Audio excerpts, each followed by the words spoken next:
Today I want to show you a cool reverb trick that you can use so that your reverbs can stop sounding muddy and messy and can actually sound good while still having a lot of reverb. So personally, I like to use a lot of reverb, but however, a side effect of that is it can sound more messy, right? So chances are maybe your reverb sounds something like this right now. Sometimes we fall away and we try to hide, but we can't escape now. Right? It just sounds like too much. But if you turn it down, then it sounds kind of dry. So how do we combat that? Well, there's something you can do, and it's called sidechaining your reverb. So check this out. All you have to do, right, go to your reverb track, and first you want to make sure that you're cutting out the low end of the reverb. Your reverb plugin probably has a knob where you can filter out low end. That's the first thing I would do. Cut the low end out of the reverb. I like to do anywhere around like 300 or even above, right? So everything below 300 is getting cut out. So this is the first step to not having a muddy sounding reverb. Once you've done that, you want to add a sidechain compressor, right? So add a regular compressor. We can turn on the sidechain right here, and we want that, the signal coming from our actual vocal.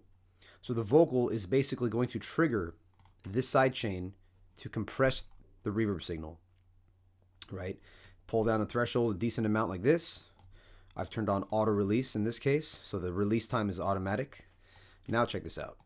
Sometimes we fall away and we try to hide, but we can't escape now. So you see that yellow bar coming down? That's, the compression. It's compressing the reverb signal.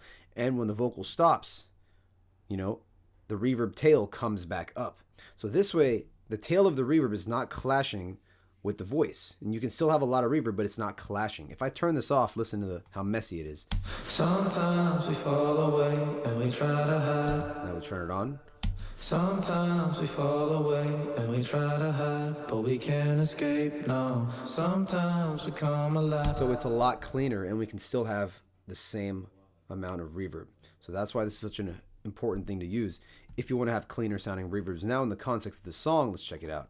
Sometimes we fall away and we try to hide, but we can't escape now. Sometimes we come alive. And you can also do this with your delays as well. You can do the same thing.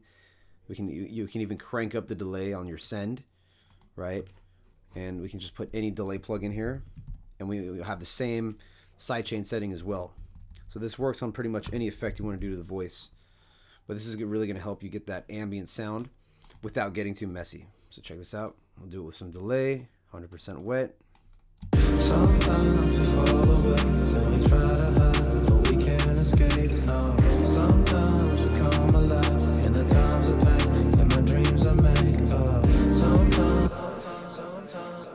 Now we'll turn it off. Sometimes we fall away and we try to hide. Right, super messy, right? Let's turn it on. Sometimes we fall away and we try to hide, but we can't escape now. Sometimes we come alive in the times of pain, in my dreams. Turn it back off. Sometimes we fall away and we try to hide. Right, way too messy. So now with that sidechain, it really helps it duck down during the vocals, and when they leave, it comes back up to fill up that space. That's the purpose of this technique. Sometimes we fall away and we try to hide, but we can't escape now. Sometimes we come alive in the times of pain, and my dreams are made up. So yeah, try that out. I'm curious how it goes. Leave a comment. Let me know what you want to see next time. I always take suggestions, and feel free to like the video, subscribe to the channel if you find value in this, and you can always click that link in the description if you want to take one of our courses or get in touch with us personally. So thanks for watching.